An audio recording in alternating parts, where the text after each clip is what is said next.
September 8th.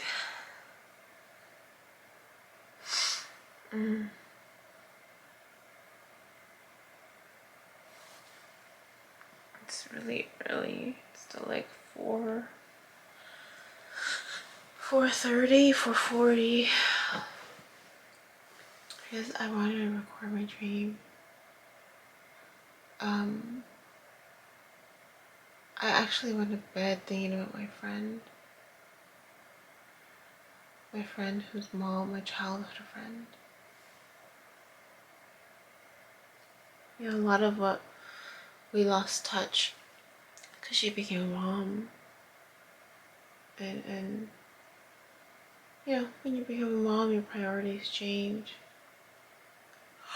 So I always figured, you know, when they reach out, right? When they reach out, they'll reach out.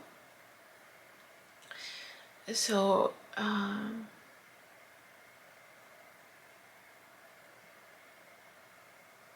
it helped that we worked together for a long time. You know, we would see each other here and there. I used to sit with her to start. But I left. It was similar to high school, junior high. We were friends in junior high. Close friends at junior high and high school. But at junior high, that was the group of friends that I moved away from. I moved away from because I didn't like who I was becoming. I didn't like who I was becoming. I was teasing a lot of people and pushing the limit with teasing people and making them feel uncomfortable. And I didn't like that. There was always, because I was in a different classroom than the rest of the group. There was 4 of us. But mostly I didn't like who I was becoming. I didn't like the teasing of other people. And they would do it like, you know, junior high kids. You make fun of other people. And I started doing that to try to fit in. But when it didn't feel good anymore, I didn't say anything. I just left. I had another group of friends and I reached out to them. I said, hey, do you mind if I hang out with you? And they were okay with it. And that's how I ended my junior high years, with that other group. But I remember she got bothered that I didn't say anything and I just left. And then because there was 4 of us, there was like, you know, there's always the one that you're kind of similar to in the group. So it was her and another friend, and this was the other friend that was jealous of me. The friend that would constantly kind of like nag at my friend, like, who's your best friend, me or her? And she was the one that teased me about my weight because I was heavier then. And she's the one that called me blubber butt. Her brother used to call me that too. And so anyways, my friend had confirmed, right? She was always jealous of you. She was always wanting to know, are you her best friend or not? You know, I think I mentioned that story where my brother and I, all 3 of us got really close one summer, and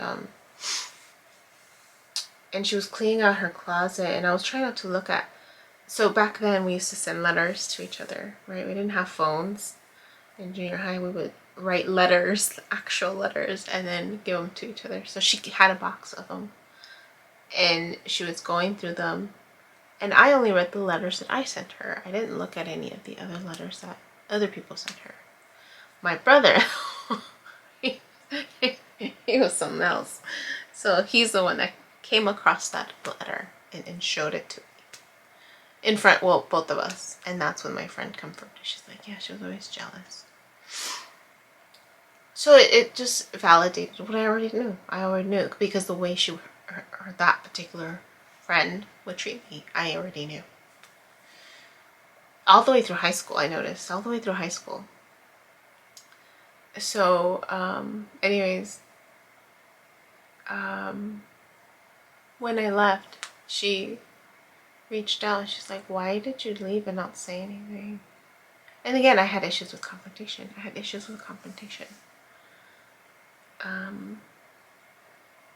And speaking up, I didn't realize that until right now, even with friends. That's so weird how it was like a hit or miss with confrontation. I mean, because I got better about it in high school a little bit. Because I remember my sister had issues at school and I was more confronted there.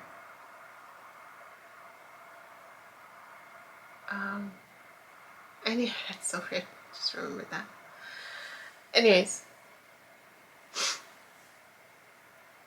So that was one of the reasons why I left the group in junior high. So when we started working together, and you don't know anybody, she had already been there a couple years. Her sister and I were hired at the same time. And it felt like junior high all over again. Sitting in that group of her coworkers. And I didn't say anything. But the way they would tease other clinicians, it felt like I was back there. I was like, really? Really? And I didn't say anything. It was one of those situations where I was just like, I didn't say anything. I was like, I just didn't like it. I was like, these people are fine. Like, why are you making fun of them? It felt like I was back there. So I left the group again. I sat with another group. The group, there was a group of us that got hired together. So then I started sitting with them. She got bothered by that. I remember she got bothered by that. And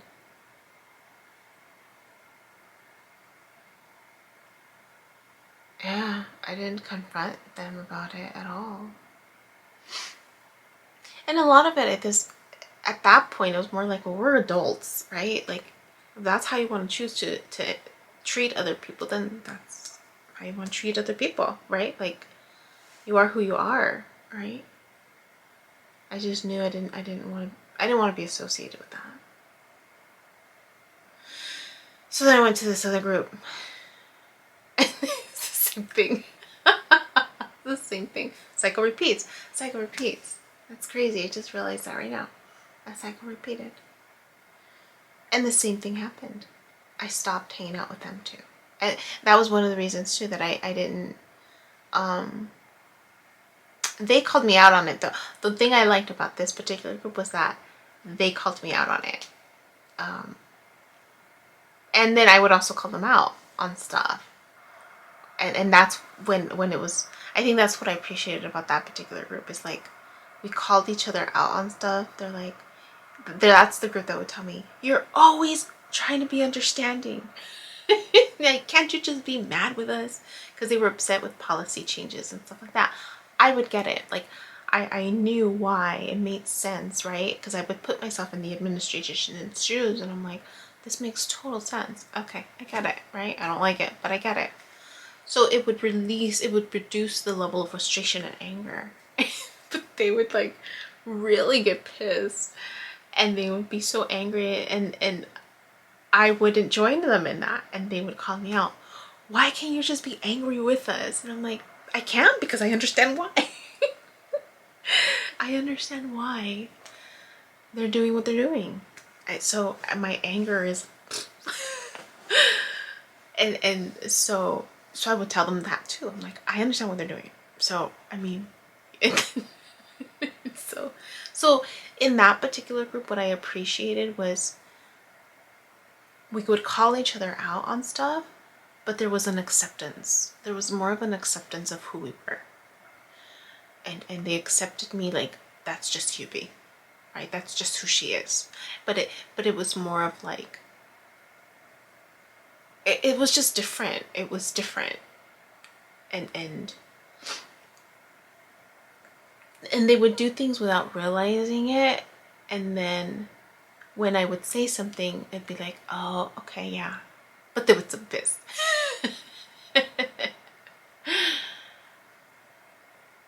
But there was just more of an acceptance. This is just how Yui is, right? And I was accepting of them. This is just how they are. What helped, so at the same time, I started another I stopped working in the same level or same program as everybody else. And that's when I was given opportunities to do different programs, different activities. And so to a certain degree that helped, because then it was like I had my own little pod, or I wouldn't be at the meetings at the same time. I would get there late because I did a lot more home visits. And then what ended up happening was that I would just sit wherever was available. You know, like school, like all the seats at the front were empty. So because I would arrive late, like sit at the front by myself.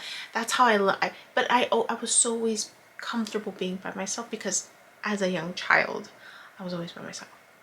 I didn't have a lot of friends growing up. I was teased a lot growing up. So I learned how to be comfortable by myself, because I always had a hard time making friends. They didn't really want to make friends with me. There was always something. I realized, I'm like, it's something about me. Like, they don't like who I am. And I knew it from the start, and I knew why they didn't like me. Out in elementary school, I was always smarter. I always broke the curve because I did really well in school compared to the norm, right? So I was always like borderline smarter in the classes that I was in, but when I was put with the smart kids, I wasn't that smart, and I felt dumb because I was on the lower end of that spectrum. That's so wild. I just realized that. So I was always somewhere like, so regardless of what pod I was in, I was always on the outskirts because I wasn't smart enough with the smart kids. So then they would look at me like I was dumb. And then with the regular kids, they didn't like me because I would break all the curves. I would, you know, was teacher's pet. I was on that side of the spectrum. So anyways, what was I going to? Oh, this group of friends. Oh, so I was sat in the front by myself, and people thought it was weird that I was comfortable being by myself. And then when I had my hearing loss at work, I had to sit in the front because it was just so much easier to listen through my one ear and drown out, because I couldn't filter the sounds. So that's funny, the cycle repeated. I didn't realize until right now that I'm talking about it. The cycle repeated at work. So I became closer with her sister because she actually sat next to me at work. And her and I became a lot closer. Her sister was actually my sister's best friend. And they spent time apart for the same reason. There was an imbalance of interaction. Like, my sister, even though she was a single parent, she always gave to her relationships, her friendships. She was there. She would make the time to invest in the friendships. And when that wasn't reciprocated, she pulled back. She's like, I'm done trying. I'm trying too hard, and it doesn't feel good. And that's just how they were. They were very private, and you know, they invested where they wanted to invest, right? But because her sister sat next to me, we became close. I felt I was closer to her sister than her friend, my friend. She became my friend too. Anyways, I'm sharing this because both of them were in my dream. In my dream, it's our child. So when we were kids, she lived down the street. She was my best friend who lived down the street. And we would walk to each other's houses. She was the second friend that I actually was able to spend the night in, and it helped because our moms were best friends. So I thought of them going to bed, wondering how they were doing. And knowing that they needed to get comfortable asking for help because they're very private people. They try to do things on their own, try not to get other people involved. Very private people. On one extreme, right? Try to do things all by themselves. So in my dream, through COVID, they've had a lot of losses. All the tias, they had a lot of tias that I also grew up with. I was close with one of them because we shared a birthday. I didn't know that she had passed. That's how private they are. Like, they don't reach out. And then I'm not on social media much, so everything was through my mom. I'm like, what? No one has said anything. So in my dream, I'm pulling up to their home, but it's their childhood home. Their childhood home. And these two friends, so both my childhood friend and then her sister, who I became really close friends with, they were there, and it was outside of their home. I'm driving up to their home, or walking to their home, driving up to their home, and the whole front yard is full of stuff. Like, it's just full of stuff. Like, it almost looks like a yard sale, and it's just packed with stuff. And it was hard to, like, it just looked like a hoarder place / yard sale, but they weren't selling anything. And I realized in my dream what it meant. It just, all the baggage, all the unresolved stuff. And her mom, was her mom there? I don't remember if her mom was there or if just the energy of her mom was there. Her mom has always been so nurturing, so loving, like one of the most loving and nurturing people I know.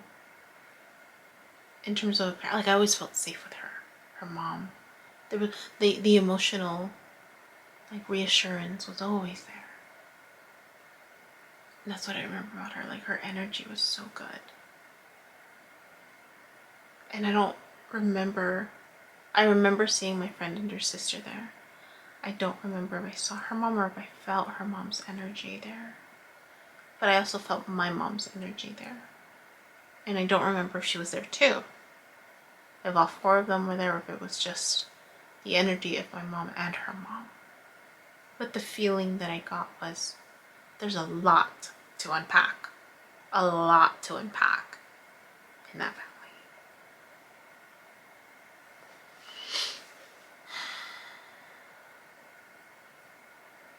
That's the main scene that stands out. There's other scenes, other locations, but that's the one that stands out the most. So I just wanted to record on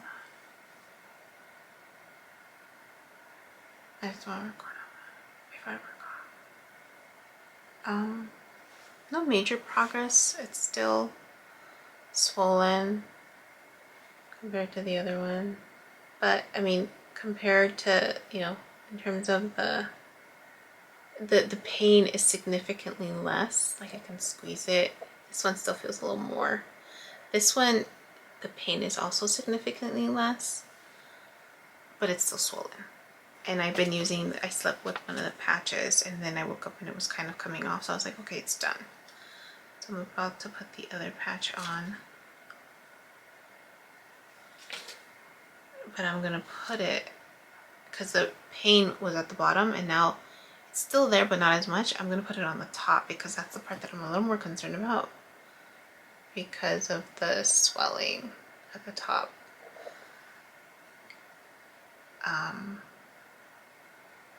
To see if that helps for the day. Oh yeah, I feel it a hell of a lot tighter at the top. But yesterday I put it at the bottom. This motherfucker's gonna hurt to peel off today. But I woke up really early for that dream. So I have a couple more hours to try to go to sleep. So I just wanted to speak to my childhood friends and their situation. I went to bed thinking about them. That's been a theme in their life, is loss. A lot of loss. Back-to-back loss.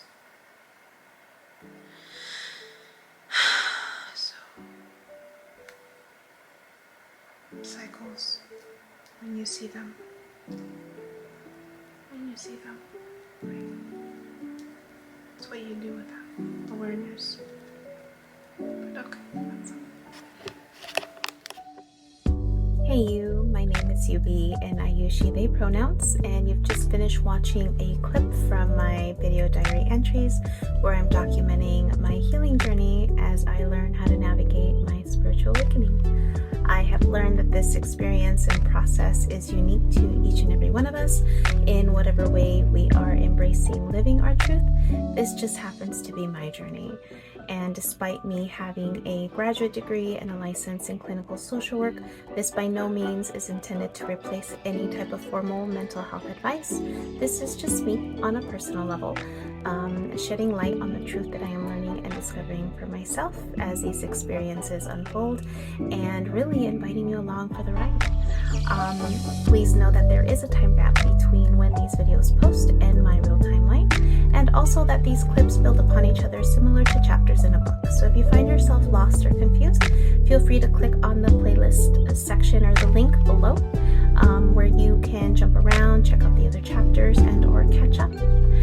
Also, please know that you're more than welcome to check out my website, www.youbecominghealed.com, where I've gathered all of this information, my background, experience, and education to create online self-paced courses to help you on your healing journey wherever you are. You're also more than welcome to check out my other YouTube channel at You Becoming Healed, where I've entertained a podcast, including clips from these courses so that I can make this content accessible to more and more people.